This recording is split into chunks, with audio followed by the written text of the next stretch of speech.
சொக்கநாதன் பெற்றெடுத்த பிள்ளையாராம்.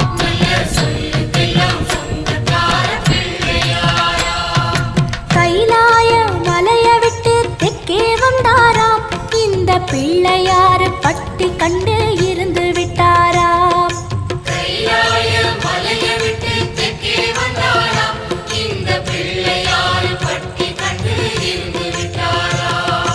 கணபதியார் வந்தாரம்மா, நம்ம உறவாக நின்னாரம்மா.